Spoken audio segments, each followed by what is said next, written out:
president of the African Research Society.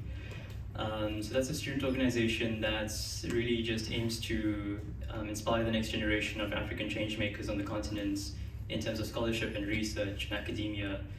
And one of our core mandates is science for social justice. So not just doing research and expanding knowledge for the sake of it, but really identifying where in society that knowledge and that research and those contributions can actually serve. And a critical part of that is foregrounding indigenous ways of knowing, being and doing before colonial paradigms and Western ideologies in academia. We see this particularly important in bringing in those indigenous ways of knowing and being into our scholarship and the way that we do research and the way that we teach and the way that we learn.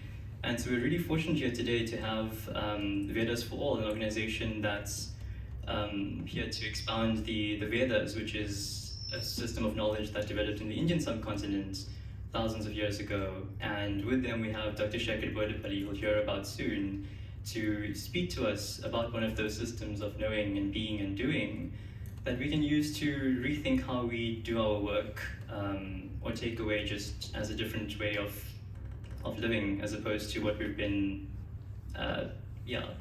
indoctrinated into doing all these years. So I'll hand over now to Neeraj from Vedas for All to just tell us a bit more about our speaker, and we can have enjoy the rest of the talk. Sorry. Thank you. Hello everyone. Good evening. It's very nice to see you all here today. On this cold day, despite the rain, and I'm sure your very hectic schedules as students and staff, you've made the time to be here, so we are very grateful for you to have come and to grace us with your presence.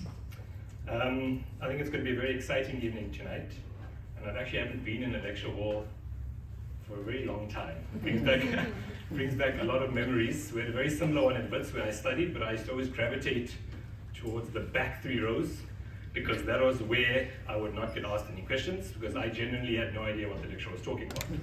But I'm glad that most of you have not adopted my strategy and are here somewhere towards the front. So as Sayurin mentioned, my name is Neeraj. Look, technically speaking, Vedas for All isn't registered legally as a non-profit, but we like to think of ourselves more as a family or a community. And it's our mission statement is to make Vedas accessible, available, and understandable to everyone, irrespective of your race, gender, age, any sort of senses of distinguishment. I know that may not mean a lot to someone who doesn't know what the Vedas are, or the word Veda, so I'm going to save my Vedas for All marketing for the end, once you have some better knowledge after our speaker tonight. But before we start, I just wanted to give a thank you to the African Research Society, as well as to the Department of Student Affairs, I hope I got that right, for hosting us here today and allowing this talk to happen.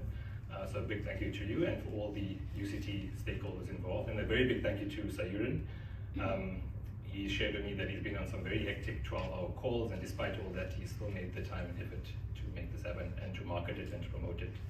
So thank you, Sayurin, for making it possible. And we are very blessed and very happy to have with us a very distinguished speaker and a very knowledgeable speaker on the topic.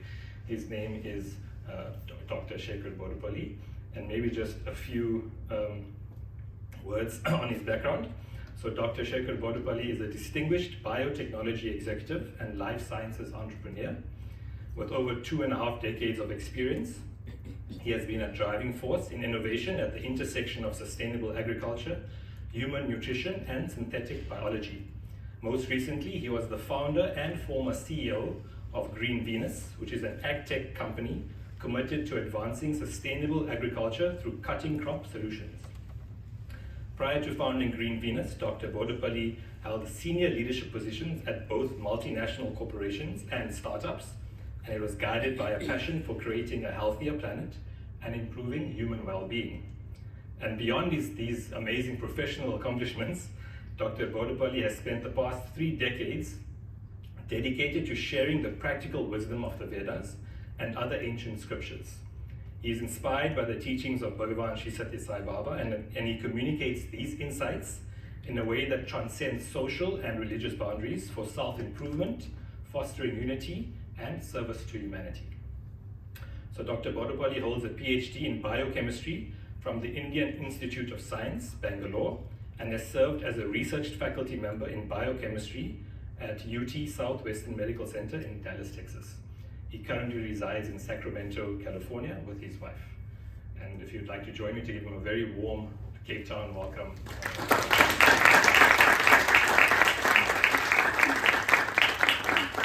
And it's a very simple program. He will do his presentation and we have some time at the end for some Q&A, and we encourage you all to please make some questions or note some questions that I think it will help us all to learn and understand better as well. So, over to you. Good evening. Welcome to all of you, and thank you very much, Saran and Neeraj, for that great introduction and kind words. And welcome to United Airlines Flight Veda Study. If you're on a wrong flight, please deboard. Yeah, so this is going to be an interesting topic because the words themselves are very much loaded. Veda study, timeless epistemology, modern minds. It's really loaded. So I hope it will be an interesting experience for you all. And obviously, if there is something that is blocking you moving forward to the next slide, don't hesitate. It's not really like a lecture, information dump. You are stuck, you don't connect to it, raise your hand, ask the question, that's fine too. But if you think you can wait until the end, jot it down and then ask it at the end as well. So it's up to you. So let's look at today's brief overview.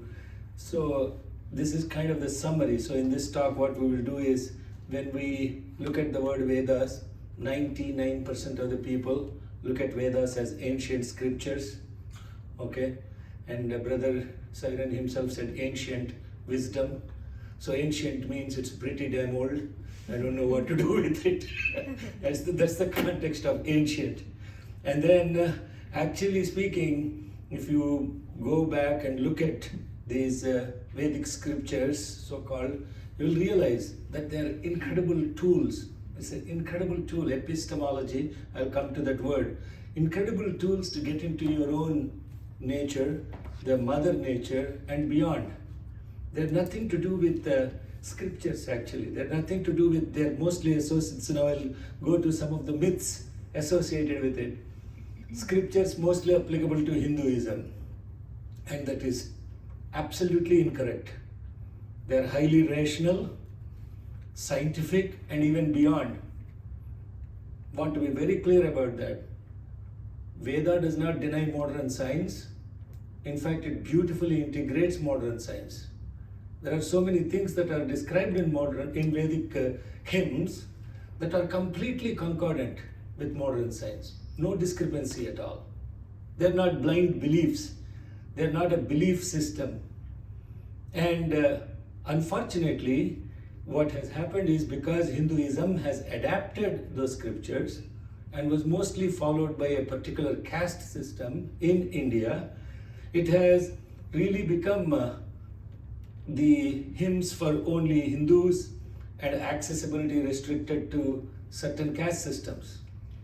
But truly speaking, the origin of the Vedic hymns, some of the sages and the seers and so-called what we call rishis, they don't even belong to Brahmin caste system. The one who has founded the Vedas and classified them and created a beautiful classification structure, Veda Vyasa is called, was born to a fisherwoman and nothing to do with Brahmin caste.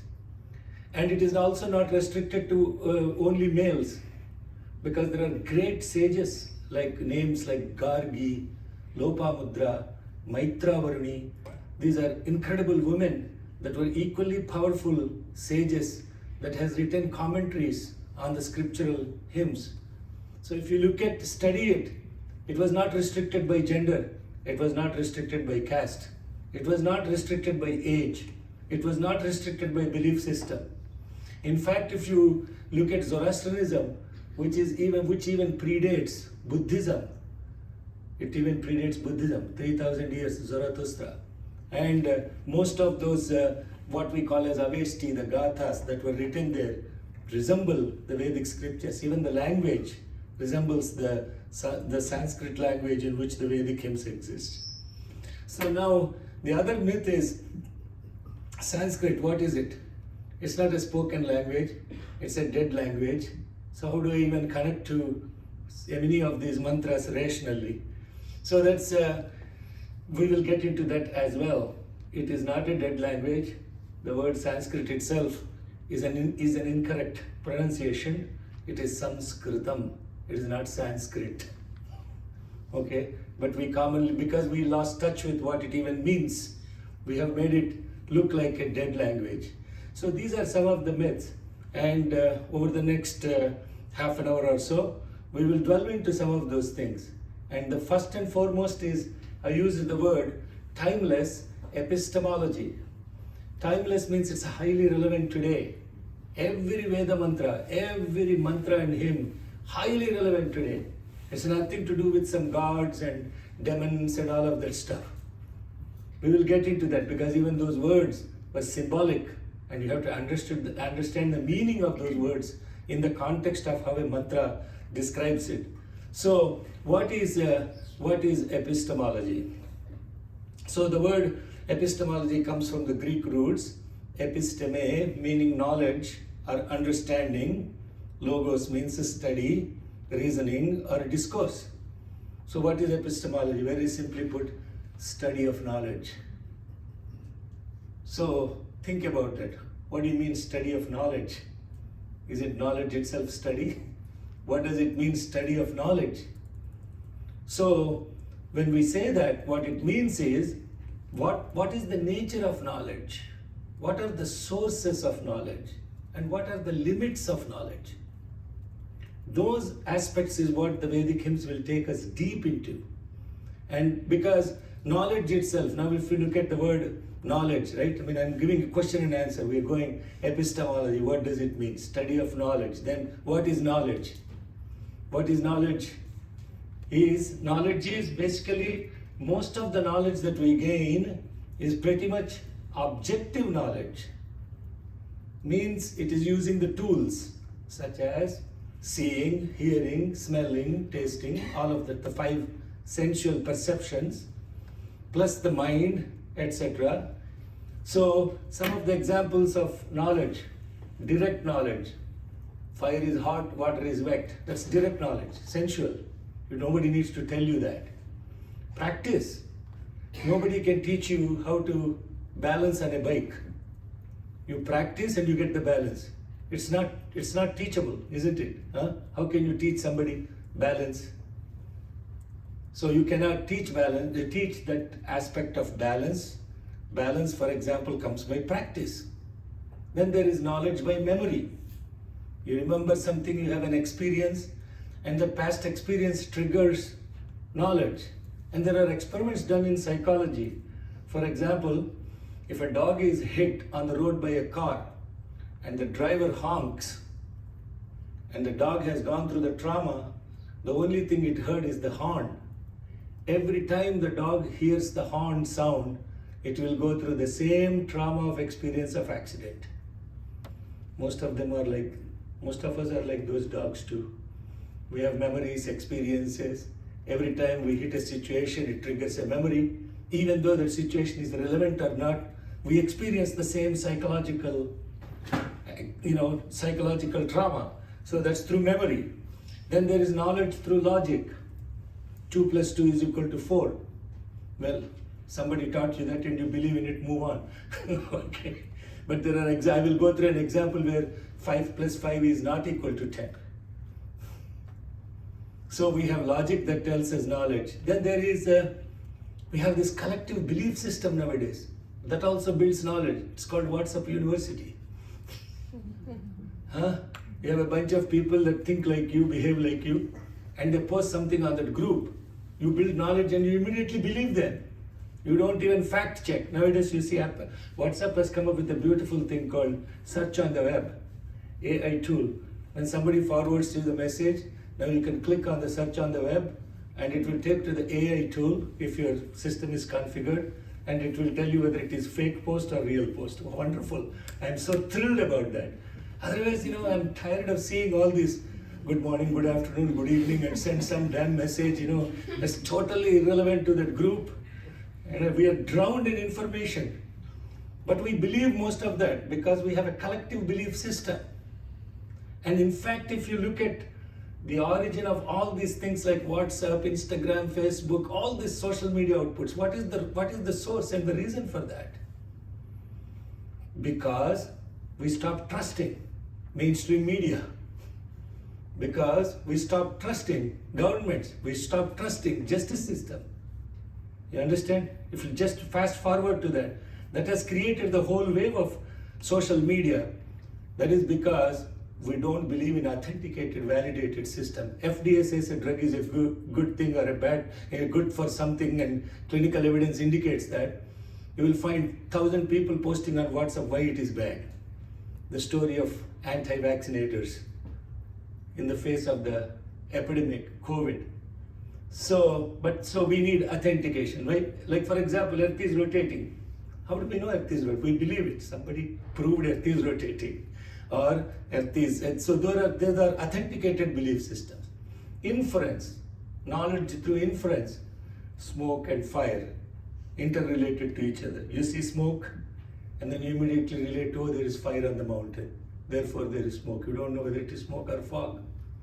So there is association, inference.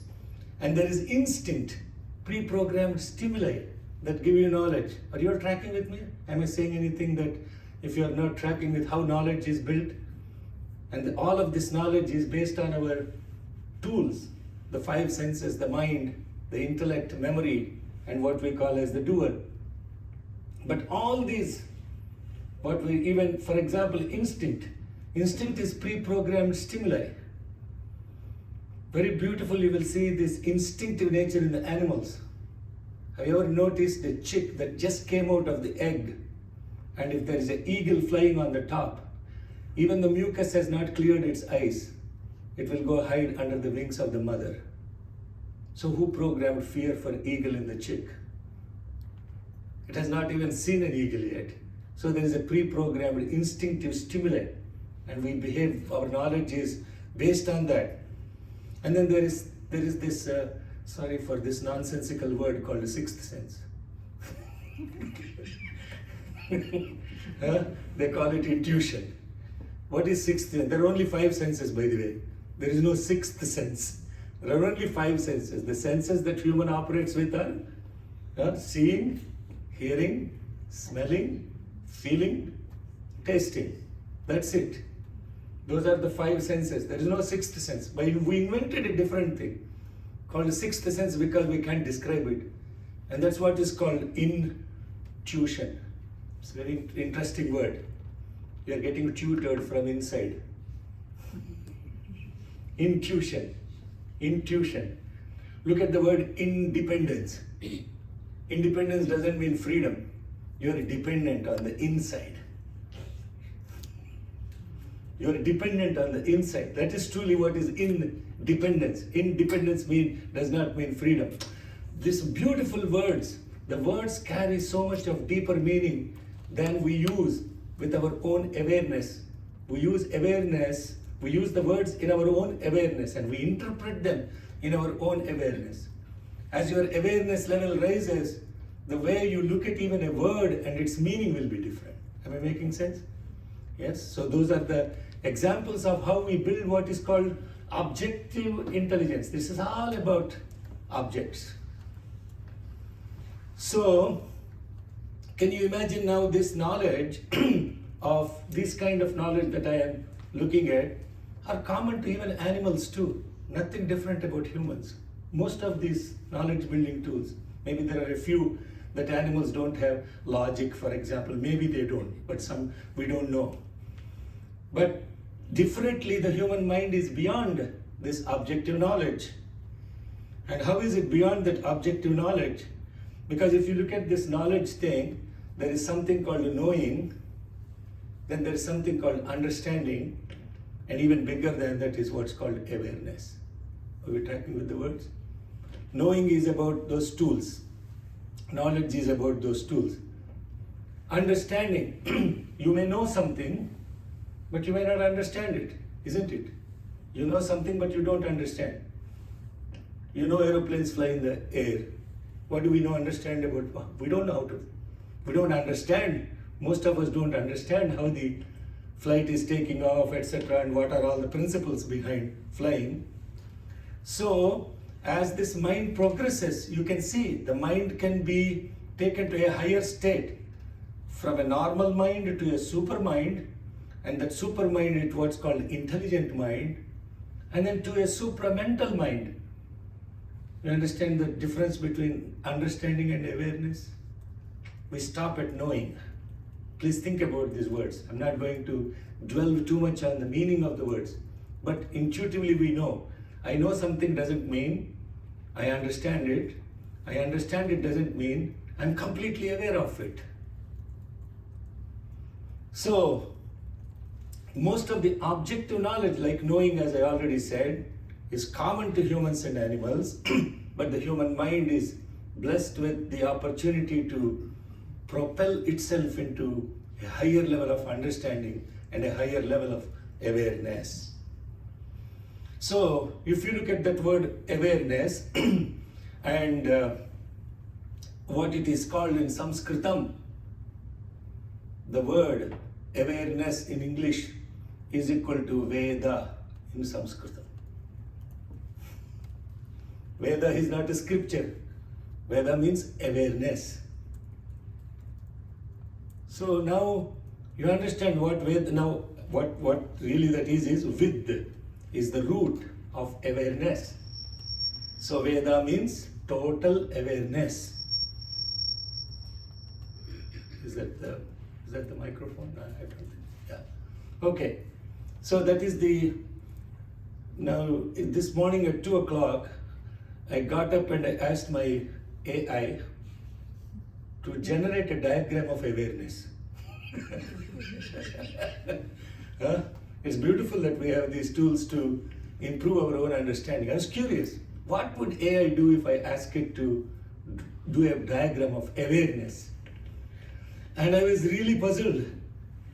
AI diagram of awareness is this: perception, cognition, consciousness, self-awareness, sensory processing, neural correlates, emotion, memory. And then you see that most of it is mapped to just the brain. That is truly artificial intelligence, I'm telling you. That is so artificial intelligence, because awareness is not limited to brain, let me tell you that. Awareness is not just limited to brain. Yes, the inputs come to the brain, but brain is not awareness. Yeah? You understand? If you actually combine a bunch of chemicals that lead to this thing called, say, taste like sour, you don't generate the neuronal output called sour, right? So, awareness, according to artificial intelligence, is mostly limited to brain, and that too of an individual. But can there be collective awareness? 100%. There's collective awareness. Awareness is not limited to individual. Awareness is collective. And that collective awareness, or what we call as universal awareness, that is what is called Veda. And what do these Vedic hymns do? They are relevant at the individual level, collective level, and universal level. You have individual awareness, you have collective awareness, and you have universal awareness.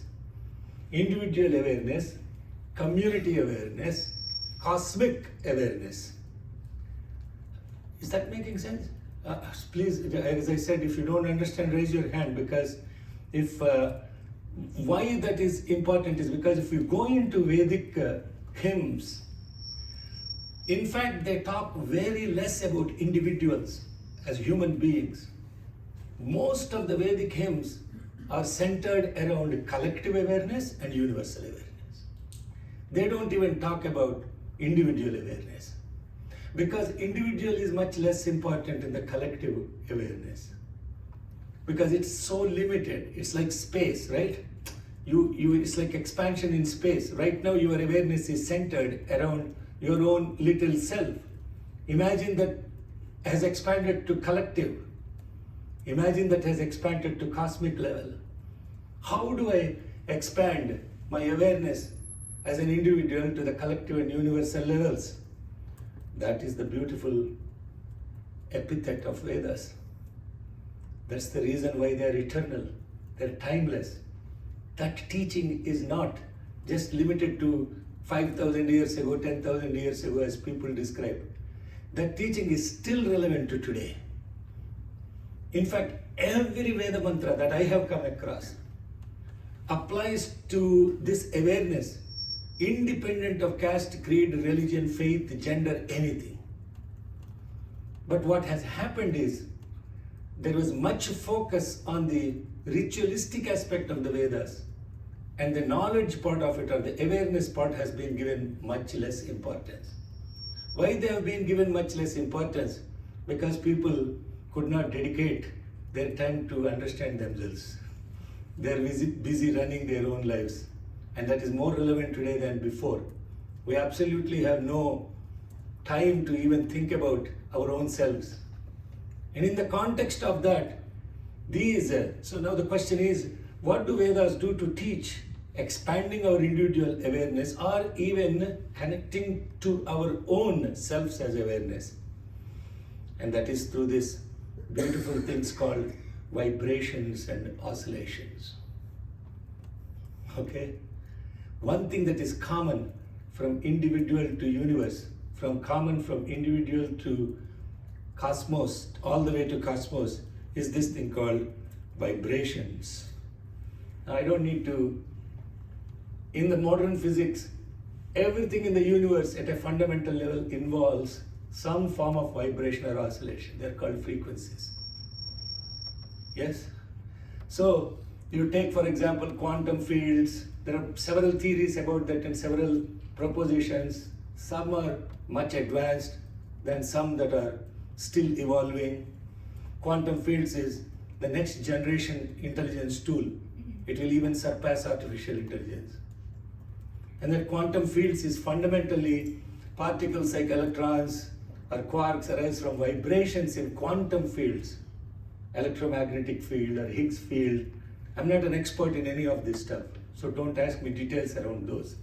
But this is true. You talk to modern physicists today, they all acknowledge that every particle in the cosmos has fundamental oscillation frequency associated with it. And some such as string theory is a speculative frameworks that these vibrations called strings, even they change their property based on the observer's thought energy. Have you heard that? Yes? And therefore everybody, tomorrow you can discover your own string. Okay? And name it your own name. Because you will find a particle that will vibrate exactly with your thought frequency. And it will be different from my thought frequency. So you have the right to name it your own name. And then the third thing, cosmic background radiation. The universe's vibrations, like Big Bang, etc., left imprints in the cosmic microwave background, as they call it, CMB, which is thought as a snapshot of primordial vibrations. So the bottom line is universe vibrates. That's the whole thing. You know that Earth's rotation has a certain frequency of 131 hertz or something like that. And there are videos released about what is the Earth's frequency that it is rotating upon itself, what vibration or sound it makes. So this is not like, I'm not making it up. And the same vibration oscillations, now if you look at Earth has its own vibration. Ocean, depending upon its status, has vibrations. These are physics experiments. So Earth surface wave, what is a ocean wave, microseism from ocean wave interaction, ocean swell. You see this, the amplitudes and the frequencies. There are different aspects of each of these waves. Some are interrelated, some are unique. They have certain amplitude, duration. All these physical characteristics associated with them, isn't it? Yeah. I'm very happy to see a lot of young students today, because that tells me that something has, intrigued you about this. And All of this is does not belong to anybody, no? Oceans, waves, vibrations, and earth waves, do they belong to only Hindus? There is no, it is experience of all of us. Similarly, in our own bodies, there are vibrations at the cellular processes, including even calcium ion signaling processes, where calcium is released due to some signaling processes.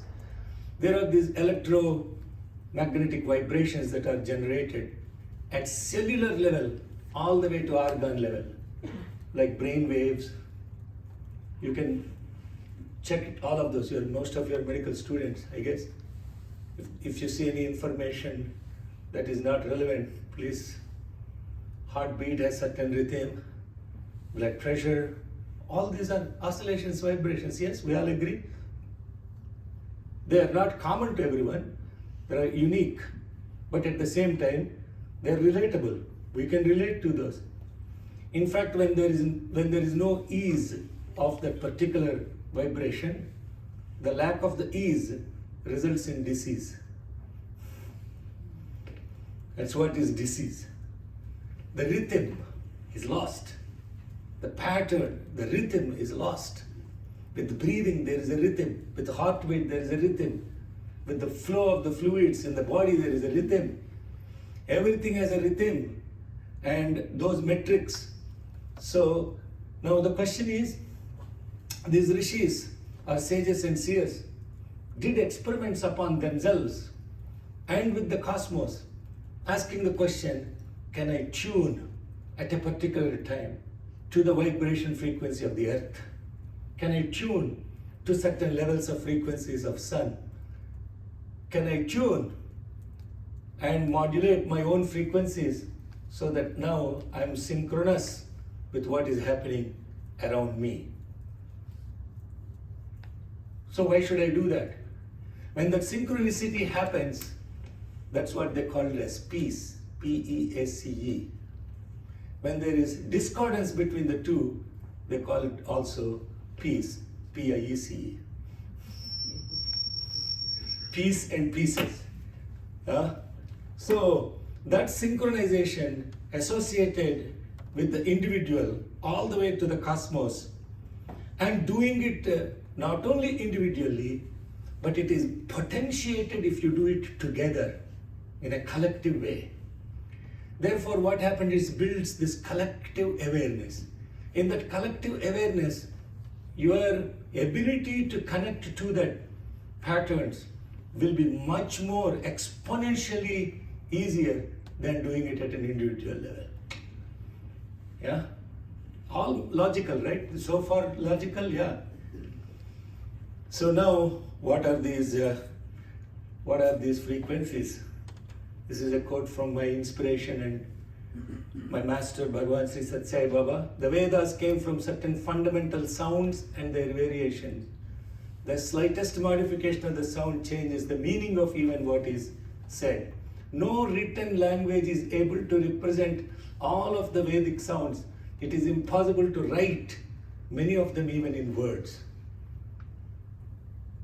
Because how can you perfectly write a sound wave vibration in that the human being can reproduce? You cannot write it. So therefore, what happened? These vibrations were actually perceived by these scientists called rishis, and when they perceived those vibrations, yeah, from them emanated a particular sound or a syllable, and those became the mantras. So now that may be a little complex to understand, but just let's take the simplest level. Mantras are vibrations that connects the individual I to the community, to the creation and the cosmos. That's it. That's the definition of a mantra. And for each of those connections, how many types of connections you can have? Zillion, gazillion. Because there are so many frequencies that are around you, in you, around you. In fact, the entire cosmos as it exists outside is totally replicated within us. Totally replicated within us. So they identified these energy centers, and those energy centers are fundamentally the 7 energy centers in the body, going from, say, the bottom of the body all the way to the tip of the head. I don't want to bore you with the technical names or jargon of those, because it's not important to remember that. First, let's get the content straight. And then they're beautiful names, and they have very relevant meaning associated with each of these. So as I was saying, so for example, Earth has certain vibration associated with, it's called seed vibration, lum. Space has a vibration, it's a hum. Fire is rum, like you can see. Lam, ram, vam, yam, hum, om. Om has 3 syllables. So those are located at these points on our body, these energy centers. Starting from where your body touches the earth, when you sit on the floor, that's the first center. That center is the earth. And you can actually practice those or connect to those vibrations, and you will connect to the vibration of the earth, the fire, the water, the wind, space, and the self, the what we call as the awareness of your own self, which is an interesting thing I won't get into today, because there is a neuroscience associated with what is the sense of self in a human brain. Neurologists recently published a beautiful paper. They were trying to figure out, where does this sense of self, the I, arise in the brain? Where is it located? So you can do, nowadays they do brain mapping, and they're trying to also, consciousness mapping is something, a very hot field in neurology, in neurosciences now. And not only neurosciences, but also in physics. They're trying to understand all this. We're at the tip of the iceberg. So this thing called Om vibration has 8 syllables. 3 are located here, and the other 5 in silence are located at the tip of the body. So this is not my knowledge. This is something that has been experimented, etc. Now what they also did was, if you actually look at the vibrations, the total vibrations that are present in the body, there are 50 vibrations that are located at these energy centers. 4 of them at the earth energy center, 6 of them at the fire. Now, when you look at this, is there anything else outside of those 7 that you can think of at a macro level? At a macro level, in the world that you exist, at the macro level, there are the 5 elements of the nature, sun, moon, and the one who experiences it. There is nothing else. Nothing else. Think of anything at that level. Is there anything that is beyond that? No. Okay? So now, what I want to go into the next level is, so these 50, what we call as mother vibrations, because using the word sound to them, the word sound limits the energy component of it, right? The electromagnetic component. Sound is something what you hear, but they didn't call it sound, they call them frequencies or vibrations. And these are expressed, the 50 of them, out of the 50 of them, 16 are the blue ones. The rest of the 50, 34 are the ones that are also called produced using your own, aided by throat, tongue, nose, lips. And there are 16 that are produced without using the tongue, without using the nose, etc. So they are not letters, they're frequencies.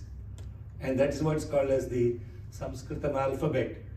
Sanskritam alphabet is composed of 50 frequencies, and these 50 frequencies, and people have done experiments where they feed that frequency, and when they fed that frequency, for example,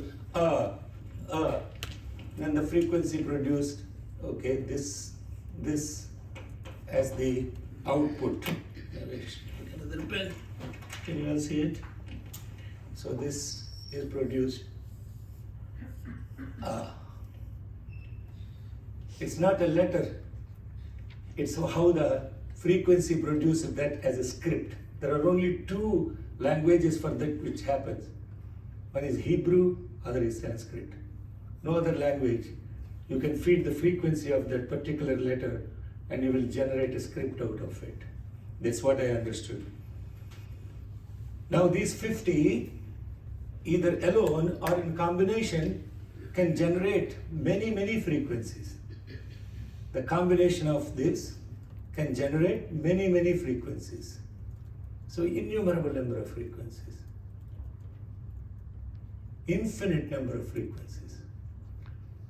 And those frequencies, they come from navel, heart, throat, and tongue and lips. And I said, you want to hear some of those?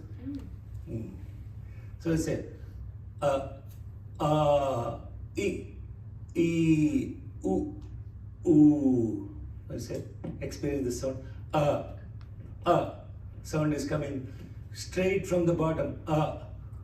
Then we say, e, constricted a little bit here. U, coming out there. But there is no tongue used. It's coming straight from the bottom. So if you say from A to U and you close,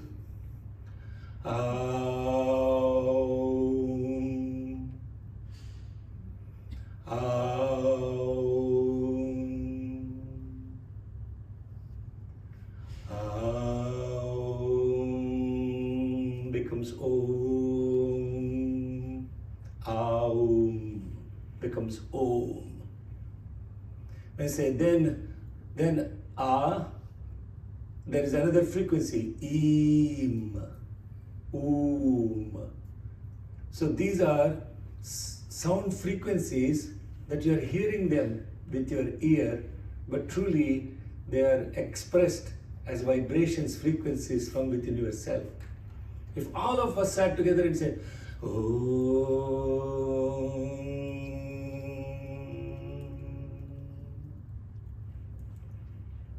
that generates certain level of energy and frequency. The amplitude will increase with more collective chanting, isn't it?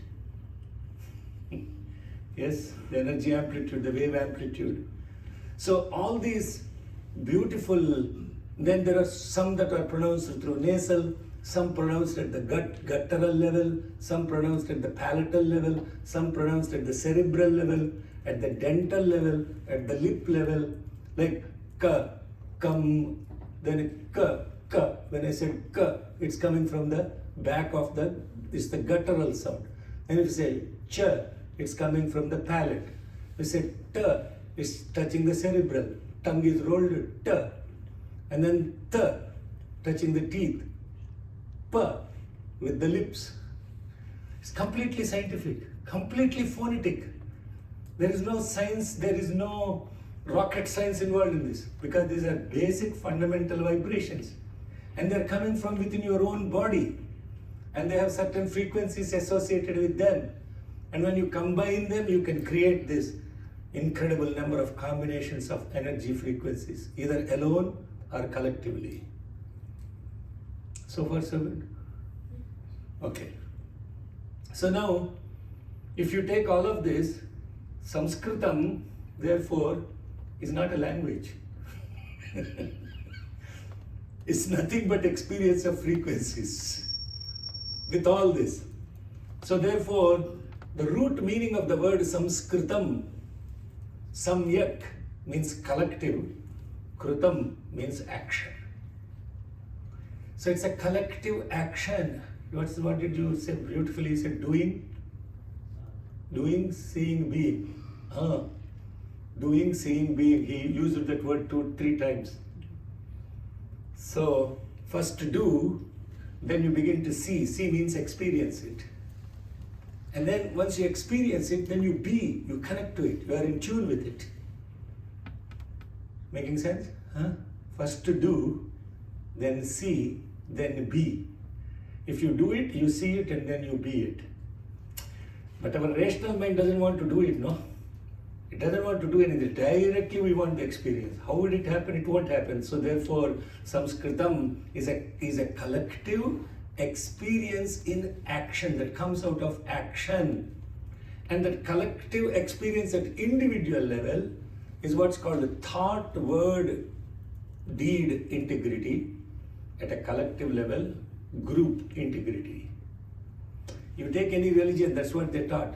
Buddha taught the same thing only. Buddha did not teach anything outside of Vedas. Buddha declined the accessibility aspect, the understandability aspects. That's what he challenged, and that's why he started the Buddhism. We'll come into who Buddha is in a second. So now, these Veda mantras, just like frequency waves, and when the combination, they'll create these frequencies. And each of these frequencies have these characteristics. There is amplitude, the pronunciation, intonation, this and that, the height of the wave, okay, and the width of the wave, height of the wave, width of the wave. And between wave to wave, there will be gap. That's called duration. Some wave will go longer, some will be shorter. Those are duration. Then there will be frication. There will be consistency, continuity. With all these 6 principles, these frequencies combine to generate these things called mantras. That is the definition of a word, mantra. So, and what will they do? They connect the I to the cosmos, either individually or collectively. And now, we look at one mantra over this weekend. A bunch of people have only done this mantra only for 2 days, Saturday, Sunday. And now I'm bringing it up because it's one of the most powerful mantra that connects the individual to the cosmos. And its name is Gayatri Mantra. And this Gayatri Mantra, now you see, there are a whole bunch of things, because we don't have any script that would depict all of it. We have to put all those principles I was talking about, pronunciation, intonation, duration, frication, continuity, all those principles are now put on the English language, so that many of the people who do not know how to read the Sanskritam, or many of the people who are only used to reading English, can at least try to pronounce and get there. Okay, so this mantra is called Gayatri Mantra. Okay, now if you want, those of you who know how to chant it, let's all chant it together so that we will know what is the energy associated with it. Okay, 1, 2, 3, go. Om Bhur Bhuvassuvaha Tatsaviturvarenyam Vargo Devasya Dhimahi Dhiyo Yonah Prachodayat.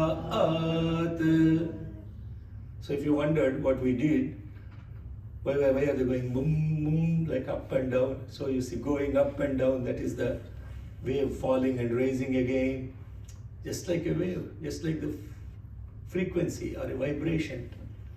So if it is flat, it is staying flat. If it is going down, there is a red underline. If it is going up, there is a red vertical line. And if it is 2 vertical lines on the top, it's going 2 times up. And if you look at how it is looking at, it's mostly looking like your heartbeat, no? It's going up, going down, going sometimes like that. What is this? Cardiogram.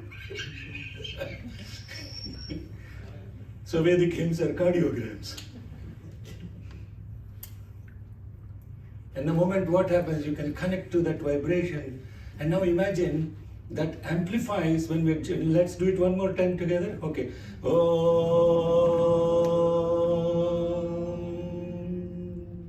That's our bass line. And that bass line, when I say Bhur Bhuva Suvaha Bhur Bhuva Suvaha, went up Suvaha, and it's going Tatsaviturvarenyam Bhargo devasya dhimahi. Flat line. Dhiyo yo nah prachodayat.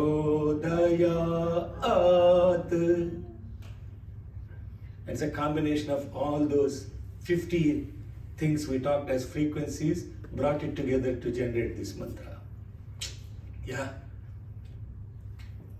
So what does this mean?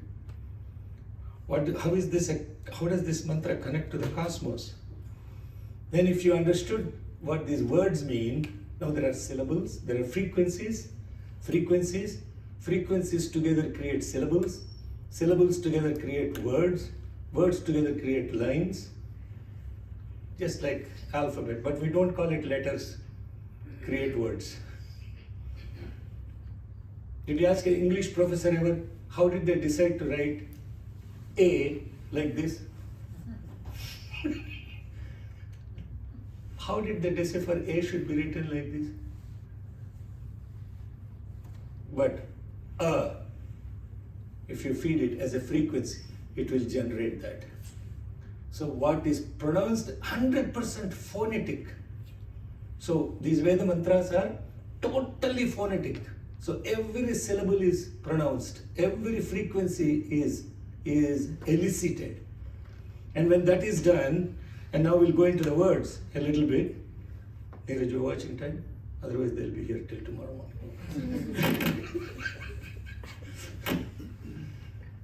So there is each of those words, Om, Bhuvaha, Suvaha, Tat, Savituhu, Varenyam, Bhargaha, Devasya, Dhimahi, Dhiyo, Yo Naha, Prachodayat. Those are the words that we chanted.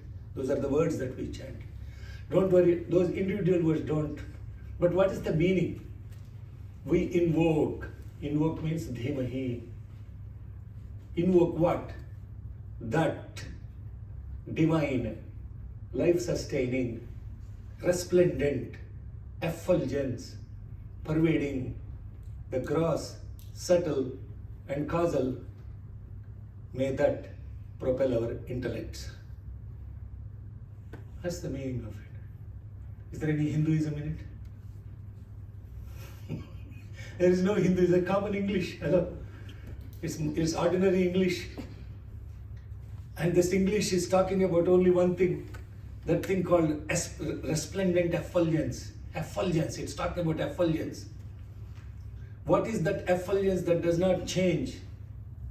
Whether it is past, present, future, whether you are awake, sleeping, deep sleep, whether it is so many threes, whether you are a boy, young man, and an old man. Every aspect of it, the three aspects, what is it that is not changing? Outside as light, what is it? Sun.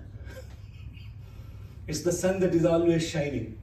Sun is shining, always shining. Sun is there all the time. Therefore, this mantra invokes the collective illumination of the intellect closer to the radiance of the sun. So that, what's the point of it? When there is light, you can see clearly. There is no confusion. So that is the aspect of the mantra that we talked. We went through what are the frequencies, but then in order to be, now we understood the words, in order to be aware of that mantra, to become aware of it, you know it, you understand it, then the third thing is you are aware of it. So you know the words first, you know how to chant. Then you understand it, oh, this is what it means. Then you practice, do it, then you begin to see it. See means understand it. Then you be it. Being is awareness. You understand the word being is awareness because only human is called human being. There is no cat being, dog being. Hello. The being aspect is awareness. And that being aspect is what we are invoking as a collective awareness. And so what happens when you invoke that collective awareness? From knowing the mind, you go to intelligence, which is buddhi, then to awareness, which is buddha. What is the difference between buddhi and buddha? Hello, you're seeing on the slide, please. You're not seeing it. Yeah, buddhi is Buddhi, Buddha, what's the difference? I and A, yeah, there you go. I and A. I and A is the difference. Buddhi, Buddha. Buddhi is intelligence. Buddha is awareness. And total awareness is what's called enlightenment. Buddha is not one person. Huh? Buddha, one of the Buddhas is Gautama Buddha. One of the enlightened monks. There are so many Buddhis here. Any one of us, any one of these Buddhis, when it gets to the total awareness, will lead to Buddha and will be enlightened as a Buddha. So therefore that I to we, I is illness, we is wellness. Huh? When you go from I to we, you're connecting to the words illness and wellness. What is the difference?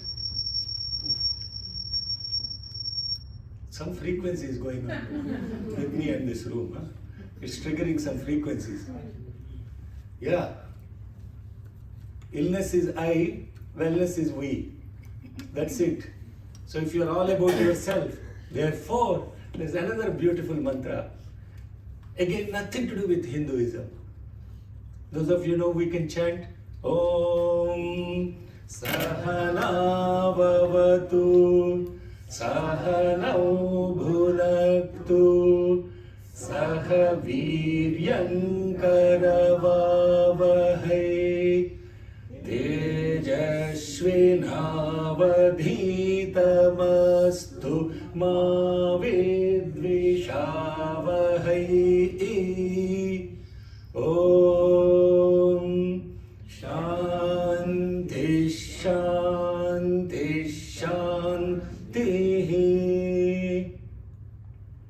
Sahanavatu means let us all be together. Sahanav Bhunaktu means may we all be nourished, let us all be nourished together. Sahaviryan Karavavahai, let us all work together with great vigor. Tejasvinavadhitamastu, may our studies illumine our intellects. Mavidvishavahai, may we not contradict or hate each other. Let there be peace, peace and peace. What is Hinduism here? What is a god or an idol? Is there anything like that? Hinduism here? Hello. 2 mantras we went through. I can go through this. Every mantra in Hinduism, every mantra in Vedas, there is no Hinduism. There is no ism. It's true that they have adapted it along with a ritual. Now that's where it comes. The next part is, the doing part of it is, before you see it, is what is called ritual. Understand? Doing is ritual, isn't it? Seeing is understanding.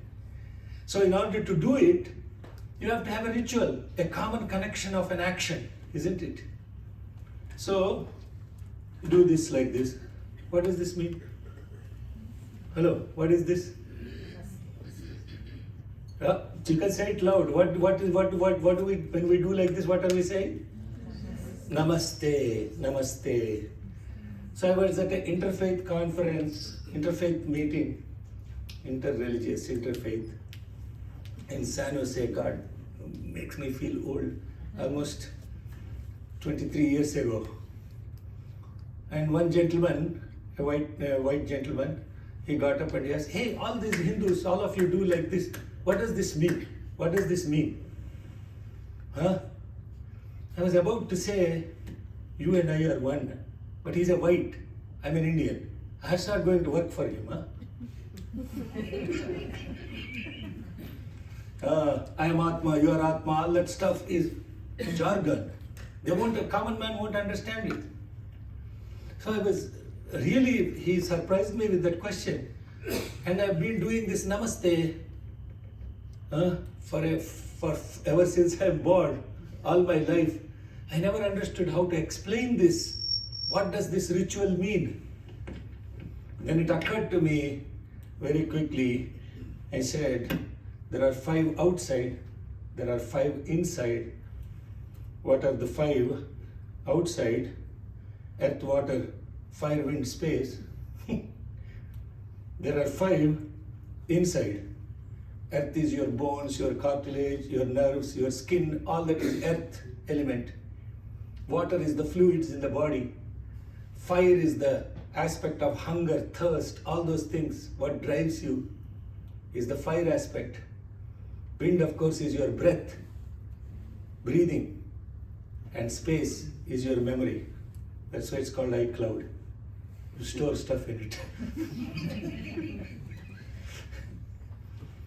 And therefore, the five outside, what we call as prapancha, expression of the five. That's the Sanskritam word. And the five inside. That five, this five. That five plus this five. How many? Hello. That's why I said mathematics fails. 5 plus 5. How many it became? 1. There you go. Thank you. You're not seeing it bottom here. Awareness of oneness in spirit. Awareness of oneness in spirit. That is the spirit. So therefore there is nothing outside that is not inside. So if you are a true scientist, what will you do? To study the outside will require incredible amount of time, lifetimes, generations, etc. So the rishis and the sages decided to do the simpler thing. Study the inside. And all the methodology that they used are no different from scientific tools today. Smrutih pratyakshamaityam anumanaschatushtayam etairaditya mandalam sarvaireva vidha asyate. This is a mantra from studying the sun. And currently I am teaching that. It's called Aruna Prashna, Enquiry into the Rising Sun. That's the literal meaning of it. Enquiry into the rising sun. Have you ever thought what is there to inquire about rising sun?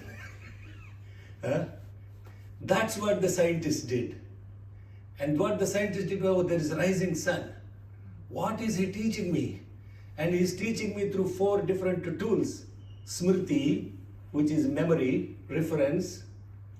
Pratyaksha, direct evidence, observational evidence. Aitihyam, empirical, folklore. Anumanaha, inference, logic. By using these 4 tools, we are going to study the Surya Mandalam. That's what that mantra is saying. And then in that Aruna Prashna, it is incredible. It describes how time manifests. What is time as relative time? What is time as absolute? What is a water cycle? How is this water cycle conducted? And the split of 1 ray into 7 rays. And all that, when you read it, you're saying, oh my God, all of this phenomena they have already described. Then why did they not discover all this stuff and document them? And why did Newton have to come and demonstrate light dispersion experiments and all of that stuff? It's not contradicting what modern science is. It is saying exactly the same thing. In fact, it goes beyond the relative time of the time that we use as the Gregorian calendar is simply ignorant. It's only based on one factor, and that factor is the rotation of the earth around the sun. That's it. It doesn't go beyond that. But then you had an Einstein and all these guys to come that time, that relative time that we're talking about, is changing the electronic frequency of the cesium atom 135. That's how atomic clocks are built. And then the names of the months that we have in the calendar. July is named after Julius. August is named after Augustus. These Roman empires, they hijacked all the time and they put their own names. And then Julius came and put 31 days in the month. Augustus said, I'm no less, and he took also 31 days. And then for that they have to subtract 4 days from something else. So poor February, they hijacked 4 days and threw it away. And for that they had to create another thing called leap year. Oh my God, what a mess. So the time that we live in and the time that we follow itself is nonsensical. That's not what time is. Time is not linear. Time is cyclical. And therefore in the lunar calendar that is described in the Vedic calendar, 60 years of cycle is repeated. And it's if you want to learn more about it, YouTube channel Sai Atirudram, and you will find lot of videos. Now we have completed almost like 15, 16 classes into studying the sun, cosmology and beyond. So this is not about, and those Veda classes are not just attended by Hindus. There are Russians, Spanish, Christians, Buddhists. They are all very enthralled because here is the knowledge that takes us beyond from, in fact, most of the religious wisdom is the belief system wisdom. Vedic wisdom is eternal wisdom. It is not tied to any religion, to any caste, any creed. So therefore, that namaste is 5 plus 5 is equal to 1. So now, in this collective, which means the spirit, action, the ritual, the spirit plus ritual, you become a spiritual person. You got it? The common words are spirit plus ritual, spiritual, RIT is common. And there is the definition of who is a spiritual person. Self-propulsion of the infinity to relative introspection, transformation that leads to understanding, awareness and learning of yourself. This is spiritual. And the purpose of all of that is this thing called the theory of unity, not relativity. E is equal to IC square. E is expansion, and that IC square is your expansion of that individual I from yourself to the community, to the cosmos, and this is the essence of Veda study. And with that, I yield my time. Any questions? Yes, Kavir. In a beautiful academic environment, how do you feel the Vedas can help students absorb knowledge, apply knowledge, expand their knowledge in the field of study? Yeah, very good question. What is the efficacy of this, all of this? That's the question he's asking. What is in it for me to do this? Why should I care about this? Yeah, that's a very important question. So, in today's world, most of us have lost touch.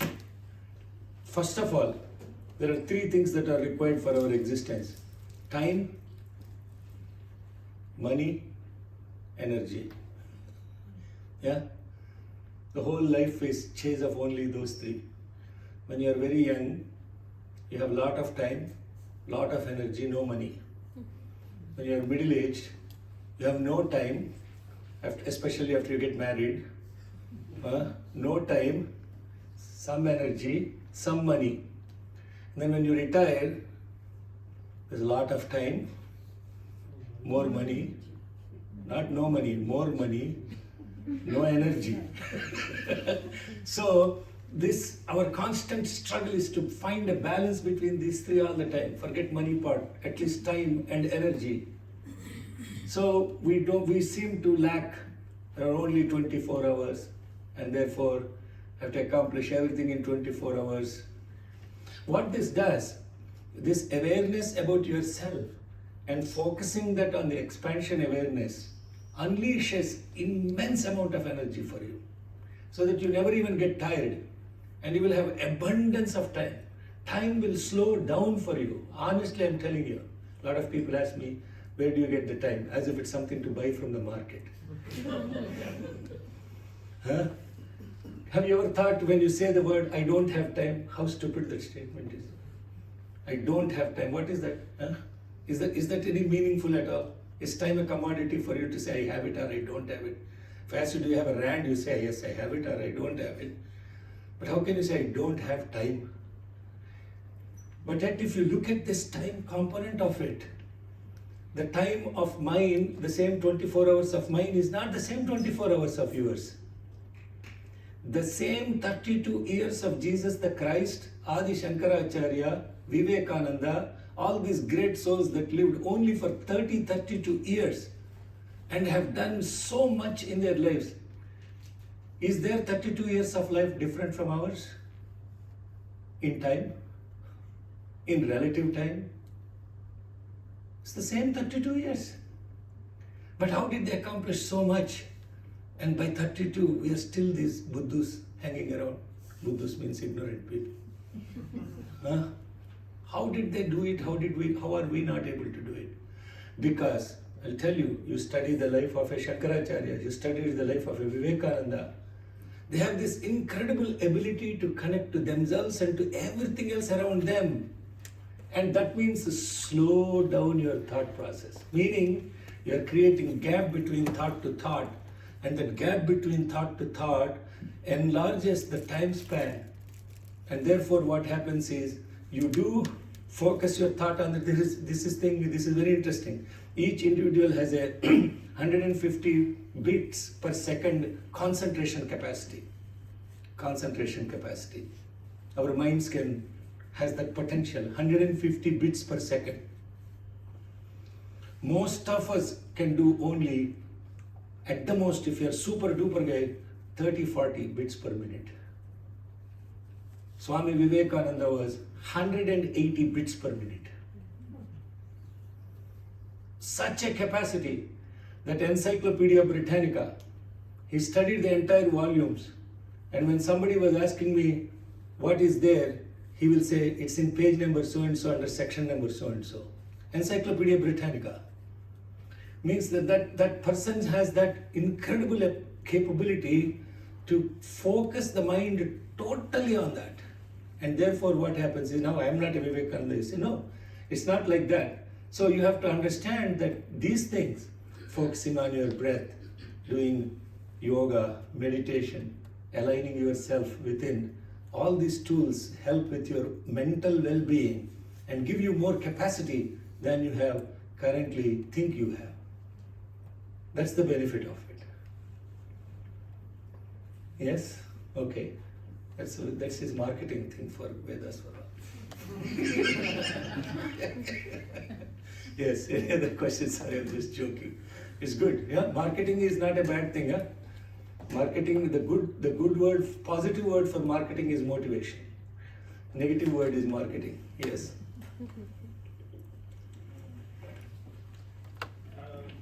To derive the benefit of Veda, do you have to chant it, or can you just listen to it and derive the same benefit? If you listen to it, the audio player will get all the frequencies. Do you want to experience the frequency? Yes, listening also helps. I'm saying it jokingly, but at the end of the day, you have to experience the vibration within yourself. Yeah. Otherwise, listening is only a part of it, right? But when you are saying it, when you are saying it, there's a complete experience. Listening is a partial experience. Yeah, that gentleman there, 1 second. I just want to make sure I'm understanding the ideas behind the hymns in the Veda. Yeah. The idea is that these hymns are made up of Sanskrit words, which is made by paying very close attention to the kinds of frequencies that, shape a word. And by saying these words, you're repeating these frequencies, which are associated with varying things like concepts, like the meaning, for example, of the Gayatri mantra. Mm-hmm. And that if we repeat these hymns, the same kind of frequencies repeated by us, which means the same meaning is translated into us. Is that the way of... Same experience. So let's kind of back up a little bit. Sorry, I might have rushed through that. Say, for example, Gayatri mantra itself. It's not a composed mantra by a scientist. Huh? It's not like somebody decided, let me write the Gayatri mantra and wrote the Gayatri mantra, right? So if it is a frequency or a vibration, and the frequency or vibration already exists in the nature, like radio waves and things of that nature, right? You can tune into that particular frequency and you will be connected to that instantaneously. Yes? Like radio waves, for example. They're not seen, they're present everywhere. You tune into that, you will tune into that channel, isn't it? So this Rishi by name Vishwamitra, he tuned into that frequency of this Gayatri mantra, and therefore he has directly perceived it. As he perceived and as he was listening to 70.3 FM station, he just said that. And that's how the Gayatri mantra came into this.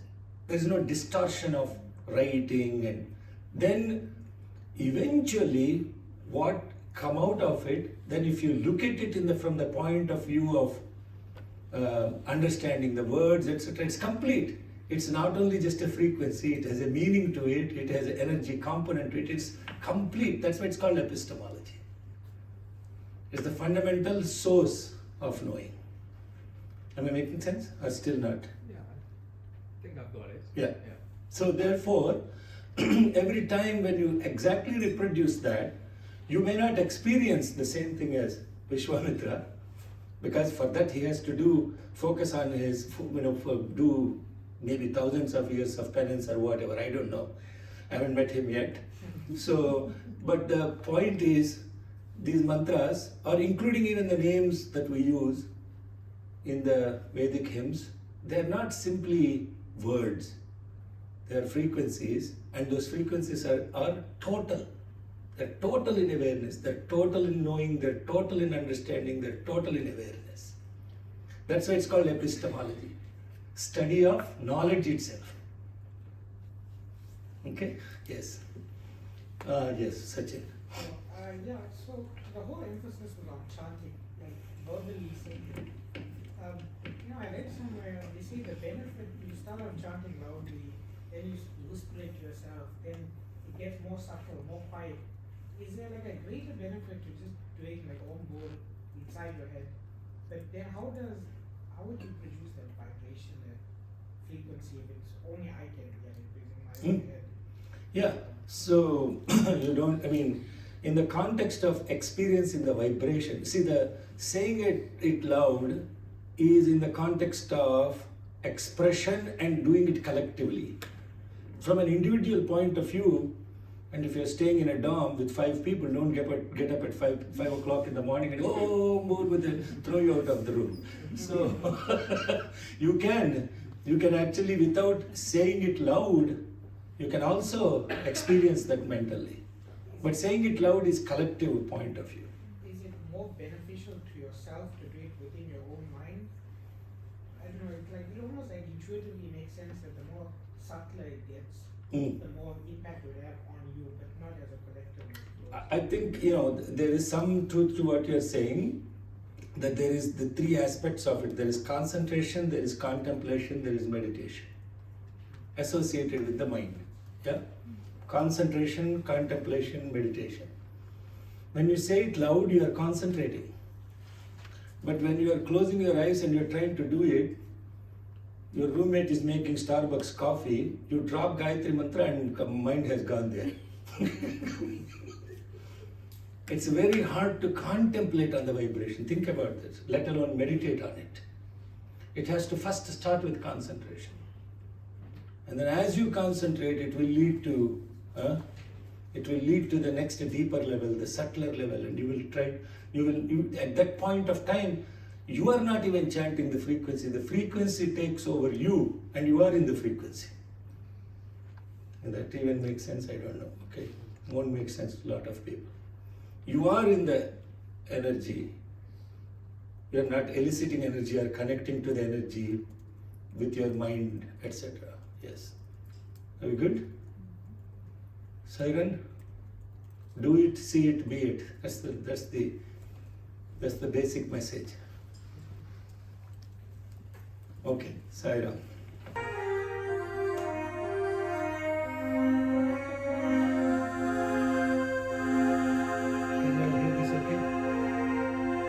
May the love we sharing spread its wings, fly across the earth and bring new joy to every soul that is alive.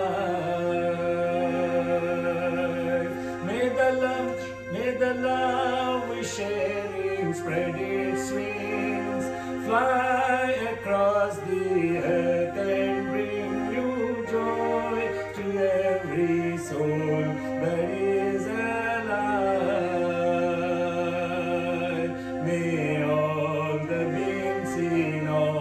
the worlds be happy.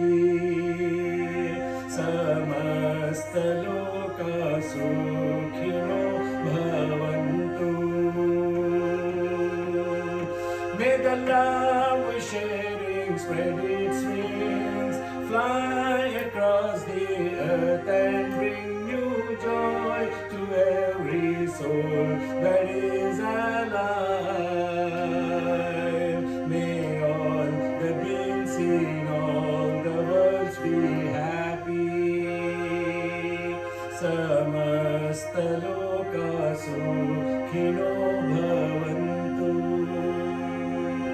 May the love we're sharing spread its wings, fly across the earth and bring new joy to every soul that is alive. New joy to every soul that is alive. Our Father, who art in heaven, hallowed be thy name. Thy kingdom come, thy will be done, on earth as it is in heaven. Give us this day our daily bread, and forgive us for our trespasses, as we forgive those who trespass against us. And lead us not into temptation, but deliver us from evil. For thine is the kingdom, and the power, and the glory, forever and ever. Amen. Shema Israel, Adonai Eloheinu, Adonai Echad, Adonai Echad. Hashem Vahu Vahishtem Asti, Bushta Asti, Bushta Ahmai, Het Ashai, Vahishtai Hashem. Namo Tassa Bhagavato Arahato Samma Sambuddhassa. Buddham Saranam Gacchami, Dhammam Saranam Gacchami, Sangham Saranam Gacchami. Bismillahirrahmanirrahim. Bismillahirrahmanirrahim. Bismillahirrahmanirrahim. La ilaha illallah, Allah, Allah. La ilaha illallah, Allah, Allah. La ilaha illallah, Allah, Allah. La ilaha illallah, Allah, Allah. Om Sai Ishwaraya Vidmahe Satyadevaya Dhimahi Tanna Sarva Prachodayat. Om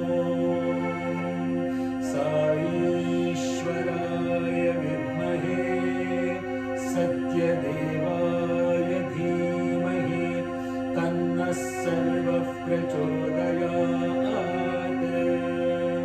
Om Sai Ishwaraya Vidmahe Satyadevaya Dhimahi Tanna Sarva Prachodayat. Om Shanti, Shanti, Shanti. It was totally unplanned.